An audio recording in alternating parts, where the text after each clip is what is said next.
आप देख रहे हैं अमेज नाउ।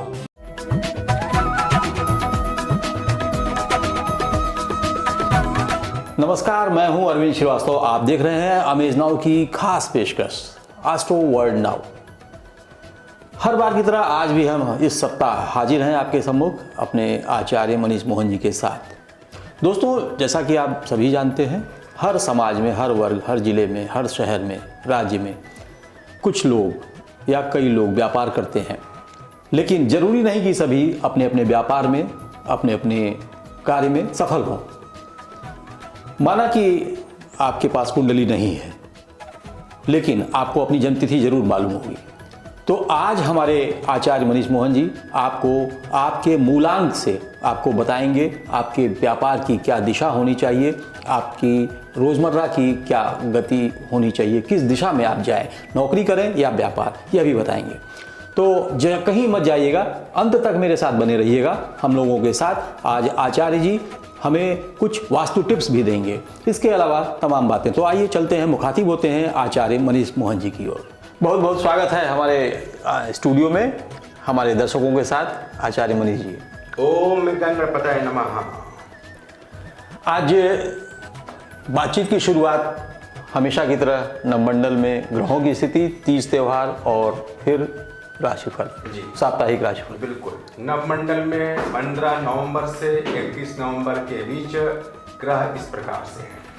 सूर्य मंगल बुध तुला में, वृश्चिक में केतु महाराज हैं, धनु में शुक्र हैं, मकर में शनि महाराज, बृहस्पति में कुंभ हैं, राहु वृष में हैं। सप्ताह की शुरुआत में चंद्रमा मीन राशि पे रहेंगे। 15 नवंबर को वैष्णव जन एकादशी मनाएंगे। 19 नवंबर को कार्तिक पूर्णिमा रहेगी, जो देव दीपावली भी कहलाती है। साथ में श्री गुरु नानक जयंती भी रहेगा। जी, साप्ताहिक राशिफल पर जाने से पहले एक कॉलर है जी, हम ये गोरखपुर से ही हैं जी, रवीश कुमार श्रीवास्तव जी। इनका अभी अभी हाल ही में इनके यहाँ एक पुत्र रत्न की प्राप्ति हुई है। बड़े खुश हैं, पूरा परिवार बड़े खुश है, संतुष्ट है, और ये आपसे कुछ सवाल जानना चाहते हैं और ये जानना चाहते हैं कि उस बच्चे का नामकरण करें, उसका अक्षर आप बताएं।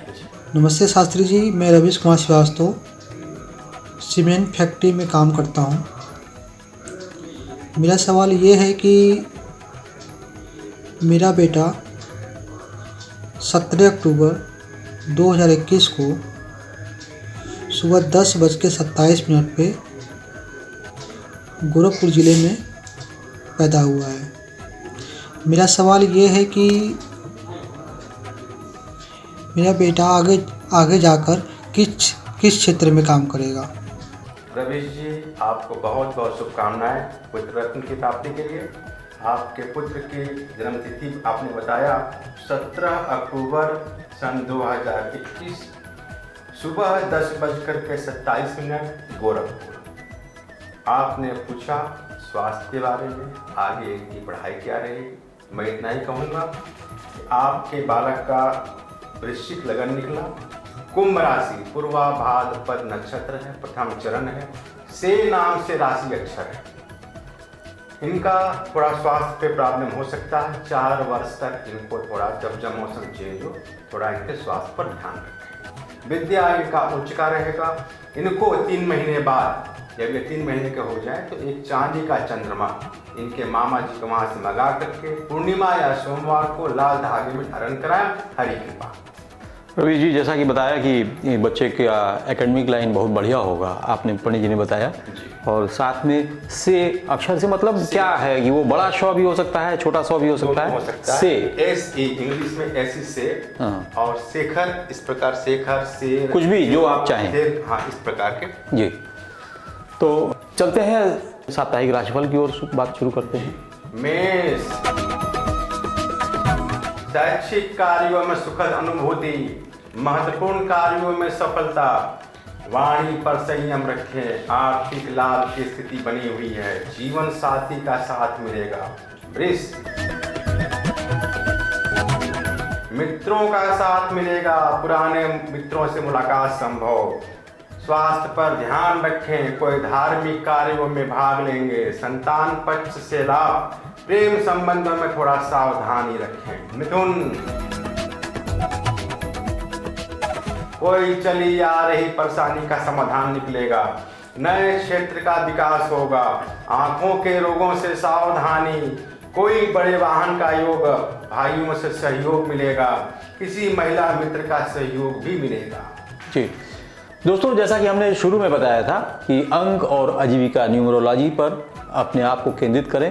1 से लेकर 9 अंक जो मूलांक हैं, इस पर अगर आप ध्यान देंगे उस आधार पर, तो हम आचार्य जी से बात करेंगे कुछ आज कम से कम 2 या 3 ऐसे मूलांक पर चर्चा हो जाए। 1 नंबर, 2 नंबर और 3 नंबर के मूलांक पर चर्चा करेंगे जी, उनकी आजीविका और नंबर और आजीविका के साथ। जी बिल्कुल। तो 1 पर शुरू हो बातचीत। आज हम लोग अंक और आजीविका या शीर्षक के साथ शुरुआत करते हैं। अंक 1 वाले, जिनका एक जन्म तिथि 1 हो, 10 हो, 19 हो, 28 हो या मूलांक जोड़ने पे 1 हो, उनके लिए शुभ अंक 1 हुआ। उनके लिए सर्विस और व्यापार इस प्रकार से है। सिविल सेवा, सूर्य का अंक होने के नाते सिविल सेवा, बिजली, सर्जरी, राजदूत, विज्ञान, खोज करने वाले, जहाजों से संबंध रखने वाले, उनके कलपुर्जे से संबंध रखने वाले, हीरे जवाहरात इत्यादि के कार्य। इसका मतलब ये हुआ कि आचार्य जी 1 अंक सूर्य से संबंध है। जी, ऊर्जा संबंधित है और शासन करने वाला अंक है। तो इसको आपने भी समझा होगा कि आपने जैसे बताया कि मूलांक 10, अगर उनकी जन्म तिथि 10 है किसी भी महीने की, 28 हो सकती है, 1 हो सकती है, 19 भी हो सकती है। तो इस तरीके के अंक वाले इन दोनों का जो योग होगा वो 1 ही आएगा। और इस तरीके से मूलांक 1 हुआ। और तब आप, जैसा आपने बताया आचार्य जी ने कि ऐसे बहुत से लोग आते हैं जिनको समय नहीं मालूम, जिनको समय नहीं पता है, तो वह मूलांक के अनुसार अपना कार्य, बहुतों के यहाँ कुंडली नहीं बनी है, बहुत ऐसे भी होते हैं जिनकी कुंडली नहीं बनी होती है, तो वो जन्मतिथि से भी अपनी राह आसान कर सकते हैं। तो फिर चलते हैं अभी शेष जो आपने 2 और 3 नंबर का जो अंक मूलांक बताया है उस पर अभी चर्चा करते रहेंगे। तब तक एक कॉलर हैं, सूरज गुप्ता, गोरखपुर से ही है, तो इनको भी सुन लेते हैं। इनका वीडियो क्लिप आया हुआ है। मेरा नाम सूरज गुप्ता और मैं अपने जन्म तिथि मेरा है 17 नवंबर 2093। मैं अपने भविष्य के बारे में जानना चाहता हूँ। सूरज जी, आपने जैसा बताया आपका जन्म तिथि है 17 नवंबर 1993, शाम को 4 बजे गोरखपुर, कंपियरगंज गोरखपुर। आपका लगन निकला मेष, राशि आ रही है धनु, पूर्वाषाढ़ा नक्षत्र है, चरण द्वितीय है, चंद्रमा की महादशा 26 जुलाई 2022 तक। तत्पश्चात मंगल का महादशा शुरू होगी। आपका भाग्योदय 26 जुलाई 2022 से संभावित है। आप कोई टेक्निकल कार्य, वाहन संबंधी कार्य, टेक्नीशियन, इस प्रकार के बड़े कार्य कर सकते हैं। आपका भविष्य बहुत उज्जवल है। 26 जुलाई 2022 के बाद एक ज्योतिष उपाय है, अगर करें तो बहुत अच्छा रहेगा। टोपाज, पुखराज का उपरत्न है टोपाज, जिसको हिंदी में सुनहला बोलते हैं। 8 से 9 रत्ती का ब्रॉन्ज यानी कांसे में बनवा करके दाएं हाथ के तर्जनी में दिन बृहस्पतिवार को दोपहर में धारण करें। हरि कृपा। जी, तो चलते हैं जातकों के शेष साप्ताहिक राशिफल की ओर। बिल्कुल। कर्क, आत्मविश्वास से मन प्रसन्न रहेगा, कोई बड़े धन के कार्य होने का योग। स्वास्थ्य पर ध्यान रखें, पिता के स्वास्थ्य पर ध्यान रखें, सप्ताह के अंत में कोई बड़ी खुशी आ रही है। सिंह, नकारात्मक विचारों को अपने ऊपर हावी ना होने दें, थोड़ा मन अशांत रहेगा। सप्ताह के अंत में कार्य बनने का योग, कोई धार्मिक समारोह में भाग ले सकते हैं। कन्या, किसी पुराने मित्र से मुलाकात हो रही है, कुछ अच्छे कारोबार के योग भी बन रहे हैं। वाणी पर थोड़ा संयम रखें, हो सके तो धैर्य रखें। विद्यार्थियों के लिए उत्तम समय। ठीक, तो फिर एक बार हम लोग मूलांक 2 पर चर्चा कर लें। जी, अब चर्चा करेंगे मूलांक 2 वालों पे। जिन जातकों का जन्म तिथि 2 हो, 11 हो, 20 हो, 29 हो, उनका मूलांक जोड़ने पे 2 आएगा। उनका स्वामी 2 का स्वामी चंद्रमा होता है। तरल पदार्थ, द्रव्य इत्यादि जैसे काम कर सकते हैं। एजेंट का कार्य, होटल, तरल रसदार पदार्थ, यात्रा, पत्रकारिता, गाना बजाना, नृत्य, कविता, संगीत, भूमि से संबंध रखने वाले कार्य, खनन, चांदी, डेयरी, कृषि, पशुपालन का कार्य ठीक ढंग से कर सकते हैं। जी, तो आपने बताया दो, जिनका मूलांक 2 है और जिनकी तारीखें आपने आचार्य जी ने बताया 2, 11, 20 और 29। वो अपनी दिशा तय करें। जिनके पास कुंडली जैसी समस्या है, कुंडली नहीं बन पाई है, उन्हें उनके पास नहीं है, लेकिन उन्हें अपना रोजगार तय करना है, तो उनके लिए जो आपने बताया उस मूलांक से भी आप अपनी दिशा तय कर सकते हैं। फिर चलते हैं जो साप्ताहिक राशिफल है, लेकिन उससे भी पहले एक कॉलर है, वो गोरखपुर से ही हैं, शालिनी उपाध्याय। शालिनी उपाध्याय की जो जन्म तिथि है वो 2 नवंबर 1976 शाम 5:50 और गोरखपुर 2 जन्म स्थान। नवंबर 1976 शाम को 5:50 इनका जन्म स्थान गोरखपुर है। इनका लगन मेष निकला, राशि इनकी कुंभ आ रही है, केतु में राहु 11 दिसंबर 2022 तक रहेंगे। अभी जो इनका मुख्य समस्या है स्वास्थ्य है, थोड़ा आप स्वास्थ्य पर ध्यान रखें। कैरियर आपका बहुत अच्छा रहेगा, आपका प्रमोशन भी 23 दिसंबर 2021 के बाद प्रमोशन आपका हो सकता है। शुभकामनाएं।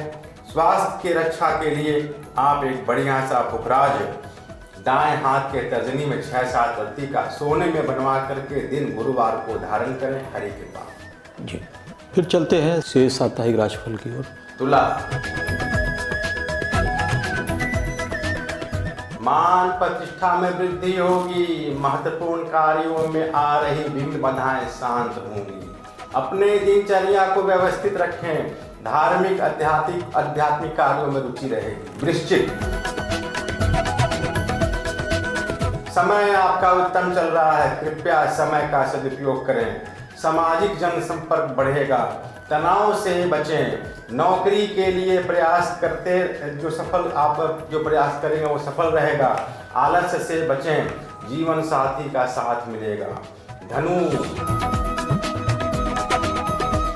सामाजिक मान प्रतिष्ठा का ध्यान रखें, किसी के दबाव में आकर कोई अनुचित कार्य ना करें। व्यापार में लाभ होगा, आंखों के रोगों से सावधानी, शासन सत्ता का सहयोग मिलेगा। तो ये था धनु राशि के बारे में आपने बताया, जातकों के बारे में। अभी फिर से एक कॉलर है, कॉलर पे बात कर लें। एक शिशिर कुमार उपाध्याय है जी। इनकी जो जन्म तिथि है वो 25 जुलाई 1968 जी, 25 जुलाई 1968 शाम को 5:30 बजे, शाम को 5:30 गोरखपुर। शिशिर कुमार उपाध्याय जी, आपका लगन धनु आया, राशि आपकी कर्क आ रही है। शुक्र की महादशा 24 फरवरी 2023 तक है। थोड़ा स्वास्थ्य पर ध्यान रखें, डायबिटीज, हड्डियों के रोग थोड़ा आपको परेशान कर सकते हैं। विदेश यात्रा के योग हैं, आपको स्थान परिवर्तन का भी योग है। स्वास्थ्य पर ध्यान रखें। एक ज्योतिष उपाय में आप एक बढ़िया सा माणिक्य 7 से 8 रत्ती का दाएं हाथ के अनामिका में बनवा करके कांसे की अंगूठी में दिन रविवार को प्रातः काल धारण करें। हरि कृपा। मूलांक 1 हो गया, 2 हो गया और अब 3 की बारी है। मूलांक 3। मूलांक 3, जिनका जन्म तिथि 3 हो, 12 हो, 21 हो और 30 हो, उनका मूलांक 3 हुआ। इनके स्वामी 3 नंबर के स्वामी बृहस्पति महाराज हैं, जो शिक्षा के कारक ग्रह हैं। इनको शिक्षा, IAS ऑफिसर, अदालती कार्य, मुंसिफ मजिस्ट्रेट, राजदूत, वकालत, पुलिस सेवा, दर्शन विज्ञान, बैंक, वैद्य और विज्ञापन जैसे कार्य इनके लिए उत्तम रहेगा। जी, तो आज हम लोगों को ये पता चला कि एक मूलांक के मालिक सूर्य हैं 2 मूलांक जिसके हैं उसके मालिक चंद्रमा है और 3 के मालिक गुरु यानी बृहस्पति हैं। तो आज हम लोग सिर्फ आज की चर्चा में इन्हीं 3 को रखते हैं, शेष अगले एपिसोड में हम लोग बात करेंगे जी। तो फिर से चलते हैं शेष जो साप्ताहिक राशिफल है जी। मकर, संयम से रहें, क्रोध से बचें, नौकरी में धैर्य बनाए रखें, साझेदारी में मनमुटाव हो सकता है, माता के स्वास्थ्य पर ध्यान रखें। कुंभ, व्यापार में लाभ के योग, धार्मिक उत्सव में भाग लेंगे, धन के नए मार्ग बनेंगे, नशे के सेवन से या बासी भोजन से बचें, स्वास्थ्य का ध्यान रखें। मीन, कुंवारे लोगों के लिए विवाह के योग बनेंगे, वाहन का भी योग बन रहा है, गृह संपत्ति के विवाद से बचें, कोई लंबी यात्रा हो सकती है, आंखों के रोगों से सावधानी जी। तो ये तो रहा आज जो आने वाले दिन, सप्ताह के जो शेष दिन हैं जी, उनकी राशिफल के बारे में जी। हम लोगों ने शुरू में चर्चा किया था कि हम लोग कुछ आज आप वास्तु टिप्स भी देने वाले हैं। बिल्कुल, आज घर से संबंधित, दुकान से बिल्कुल। संबंधित, दुकान, मकान, ऑफिस, कारखाना में अगर उचित जगह पे ना, जो मतलब उचित स्थान पे निर्माण ना हो तो जरूर परेशानियां आती हैं या मानसिक तनाव हो सकता है, स्वास्थ्य पे कुप्रभाव पड़ता है। और फिर वो ऐसी चीज़ है कि वो हमेशा, चूँकि निर्माण एक बार होता है जी। और ऑफिस हो या घर हो या मकान हो, दुकान हो, तो एक बार निर्माण हो गया, चीज़ें व्यवस्थित हो गई तो फिर वो हटती नहीं हैं, तो फिर वो समस्याएं भी जैसी की तैसी ही रह जाती हैं। पहला वास्तु टिप्स है, जब भी भूमि या कोई भी कार्य आप करें, ऑफिस निर्माण, गृह निर्माण, तो भूमि पूजन के पश्चात ही गृह आरंभ का निर्माण करें। दूसरा, उसमें सभी तत्वों का उचित स्थान का ध्यान रखें, कुआं और बोरिंग ईशान कोण में रखें, किचन, बिजली के सामान इत्यादि आग्नेय कोण में रखें। जरा सा हम आपको रोकेंगे, ईशान कोण हालांकि अधिकतर लोग जानते होंगे, और अग्नि कोण क्या है? पूरब और उत्तर के कोण को ईशान कोण कहते हैं जी।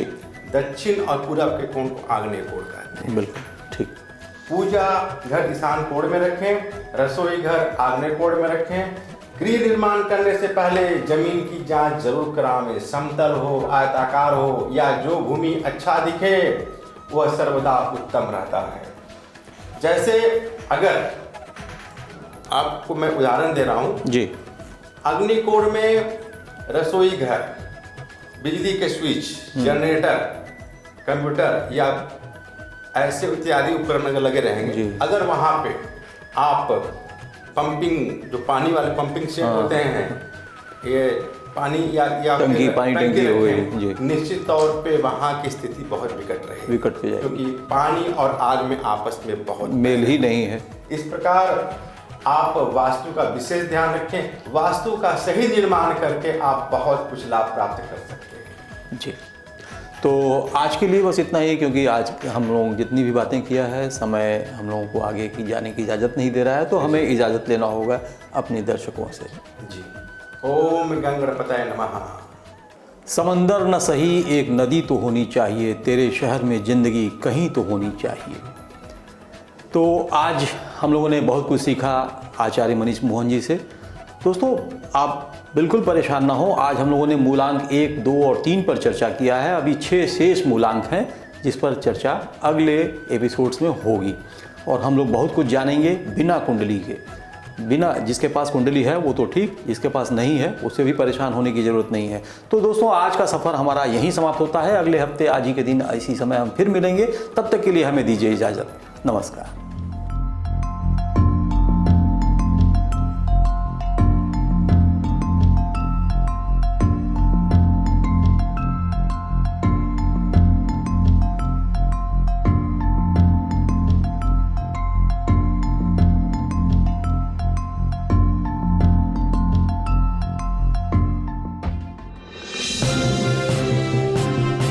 आप देख रहे हैं अमेज नाउ।